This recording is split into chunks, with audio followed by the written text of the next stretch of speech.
Inilah hari-hari yang terjadi pasca peristiwa G30 SPKI.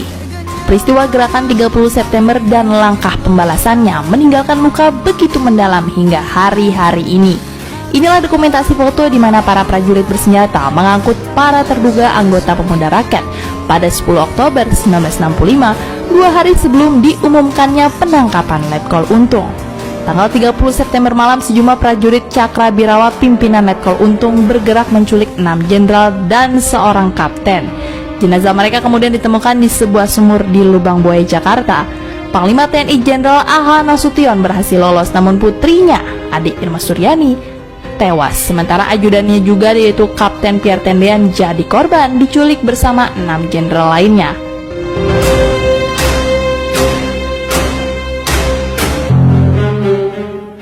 Dalam foto ini terlihat markas Partai Komunis Indonesia atau PKI di Jakarta di tanggal 8 Oktober hancur lebur oleh amukan massa menyusul peristiwa G30S. Di 13 Oktober 1965, sekelompok mahasiswa muslim membakar markas Pemuda Rakyat di Jakarta. Panglima Kostrad Majen Soeharto pun bergerak cepat memadamkan pemberontakan. Perburuan kepada para pelaku G30S dilakukan dengan cepat dan sigap. PKI dinyatakan berada di balik gerakan pengambil alihan kekuasaan dengan kekerasan. Para tokohnya pun diburu dan ditangkap. Dalam foto ini pula terlihat serdadu mengawasi para tersangka komunis yang ditahan di sebuah lokasi di Tangerang di bulan Oktober 1965. Sebagian tokoh PKI pun diadili di Mahkamah Militer Luar Biasa atau Mahmiluk. Sebagian dijatuhi hukuman mati. Ketua PKI Dayan Aidit yang dituding merancang gerakan ini bersama Ketua Biro Khusus PKI Sam Kamaruzaman melarikan diri ke Jawa Tengah, namun kemudian bisa ditangkap dan dibunuh. Sejumlah serdadu tak jauh dari rongsokan sebuah mobil yang terbakar di hari-hari awal Oktober 1965 menyusul gagalnya G30S.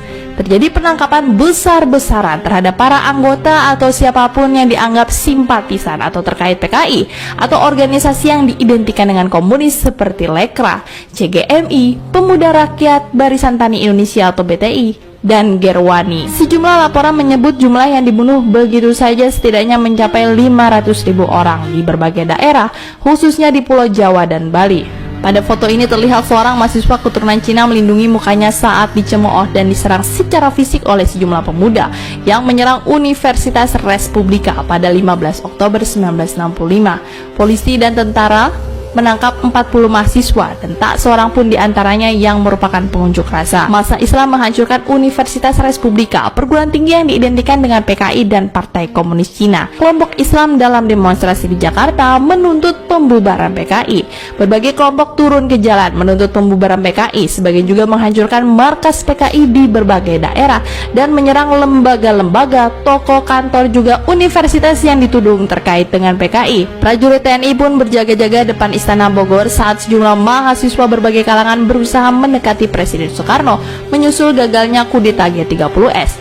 Puluhan ribu orang dibuang ke Pulau Buru pun dipekerjakan tanpa pengadilan, termasuk sastrawan yang namanya mendunia, yaitu Pramoedya Anantatur. Dan akhirnya G30S menandai naiknya Majen Soeharto dan jatuhnya Presiden Soekarno.